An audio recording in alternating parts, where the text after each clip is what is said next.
तो दोस्तों भारतीय नौसेना के 5th जनरेशन के फाइटर जेट को लेकर के बड़ी न्यूज़ सामने निकल करके आई है।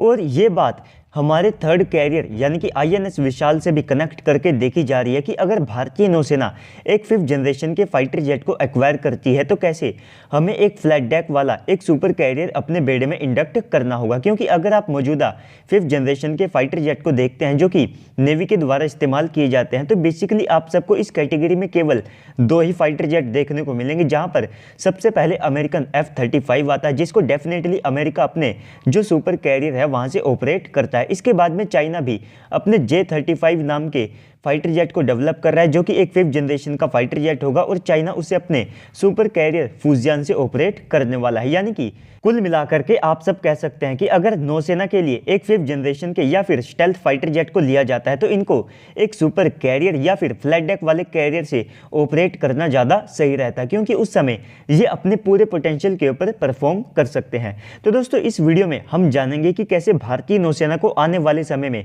एक 5th जनरेशन का फाइटर जेट मिलने वाला है और कैसे इसको हम आईएनएस विशाल से कनेक्ट कर सकते हैं, उसके बारे में भी मैं आप सबको यहाँ पर बताऊंगा। तो वीडियो को शुरू करने से पहले आप अभी से वीडियो को लाइक करके कमेंट सेक्शन में जाकर के जय हिंद कमेंट कर दीजिएगा। तो दोस्तों सबसे पहले तो यहाँ पर यह खुलासा हुआ है कि शुरुआत में भारतीय नौसेना अपने भविष्य के कैरियर के लिए एक 5th जनरेशन के फाइटर जेट को लेना चाहती थी।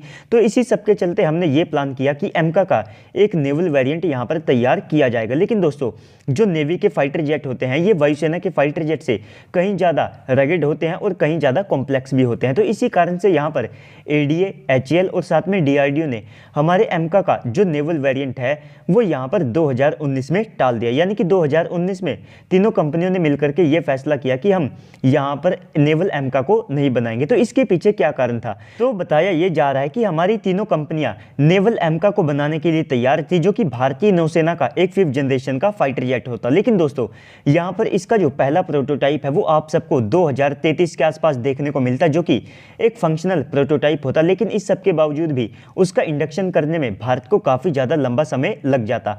तो इस प्रकार की जो टाइमलाइन है इसे देख करके हमारी नौसेना ने एक 5th जनरेशन के फाइटर जेट के लिए मना कर दिया। तो इसके बाद में अब हमारा टेडबीएफ नाम का प्रोग्राम सामने निकल करके आया, जो कि डेफिनेटली एक काफ़ी ज़्यादा कैपेबल फाइटर जेट होगा। लेकिन इसका हमें सबसे बड़ा फायदा ये होगा कि इसको हम स्टोबार और कैटोबार दोनों कैरियर से ऑपरेट कर सकते होंगे। तो दोस्तों ये जो टेडबीएफ फाइटर जेट होगा ये एक 4.5 प्लस जनरेशन का फाइटर जेट होगा, जिसका पहला प्रोटोटाइप आप सबको 2026 के आसपास देखने को मिलेगा। और इसका कुल मिलाकर के जो इंडक्शन है वो 2030 से लेकर के 2032 के आसपास हो जाएगा, जो कि एक 5th जनरेशन के फाइटर जेट की टाइमलाइन से काफ़ी ज़्यादा आगे है।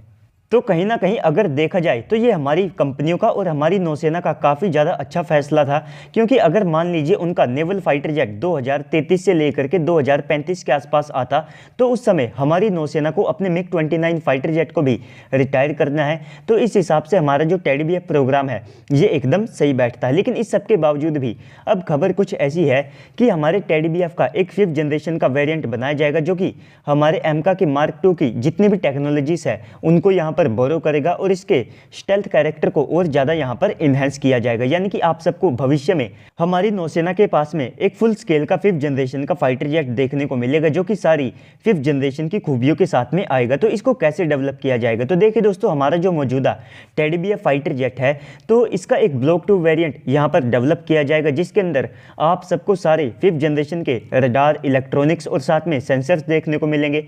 इसी के साथ में पूरा 5th जनरेशन का वेपन पैकेज रखा जाएगा और जैसा कि इसके अंदर खुद के स्वदेशी 110 से लेकर के 130 किलो न्यूटन के जेट इंजन लगेंगे। और यहाँ पर ब्लॉक 2 में सबसे बड़ा अपग्रेड ये होगा कि इसके अंदर जो इंटरनल वेपन बे है उसको भी यहाँ पर इंट्रोड्यूस कर दिया जाएगा। तो ऐसा ही जो कॉन्सेप्ट है ये आप सबको साउथ कोरिया के KF-21 में देखने को मिलेगा। इनका जो पहला ब्लॉक 1 वेरिएंट है तो ये एक 4.5 प्लस जनरेशन का फाइटर जेट है, जिसमें ना तो 5th जनरेशन के रडार एवियोनिक्स है और ना ही इसमें आप सबको एक इंटरनल वेपन बे देखने को मिलेगा। लेकिन ब्लॉक 2 में इसके अंदर 5th जनरेशन के वेपन्स, रडार, एवियोनिक्स को लगाया जाएगा। ब्लॉक 3 में लास्ट में यहाँ में आप सबको इसके अंदर एक इंटरनल वेपन बे देखने को मिलेगा, जो कि एक पूरा 5th जनरेशन का फाइटर जेट होगा। तो इसी प्रकार की डेवलपमेंट अब भारत भी यहाँ पर कैरी आउट करने वाला है। तो अगर भारत ऐसा करने वाला है तो इसके बाद हमारे थर्ड कैरियर को लेकर के और जो क्लैरिफिकेशन है वो आप सबको यहाँ पर देखने को मिल सकती है। हालांकि अगर आप हमारी सरकार की माने तो उन्होंने INS विक्रांत के सिस्टर क्लास कैरियर के ऊपर पहले से काम शुरू कर दिया, लेकिन अगर नौसेना को एक 5th जनरेशन का फाइटर जेट चाहिए तो उनको कहीं ना कहीं एक फ्लैट डेक वाला और साथ में सुपर कैरियर यहाँ पर अपने बेड़े में इंडक्ट करना पड़ेगा। भले ही हम यहाँ पर एक सुपर कैरियर को अपने बेड़े में ना इंडक्ट करें, लेकिन यहाँ पर जो फ्लैट डेक की रिक्वायरमेंट है वो आप सबको काफ़ी ज़्यादा आवश्यक दिखाई देगी, क्योंकि अगर आप फ्रांस को भी देखते हैं तो वे भी भविष्य में एक स्टेल्थ फाइटर जेट को ऑपरेट करने वाले हैं, तो उसके लिए भी वे एक फ्लैट डेक वाले और साथ में सुपर कैरियर को अपने बेड़े में इंडक्ट करेंगे। तो दोस्तों ओवरऑल इस पूरी वीडियो के बाद अब आप सबको क्या लगता है कमेंट सेक्शन में बताइएगा। साथ ही साथ अगर आपको वीडियो अच्छी लगी है तो वीडियो को लाइक कर दीजिएगा। अगर आप चैनल के ऊपर पहली बार आए हैं तो प्लीज़ से चैनल को भी सब्सक्राइब कर दीजिएगा, ताकि आपको भविष्य में भी इस प्रकार के वीडियोस मिलते रहे। तो चलिए दोस्तों आज की इस वीडियो में इतना ही, मिलते हैं अगली वीडियो में, तब तक के लिए गुड बाय, जय हिंद।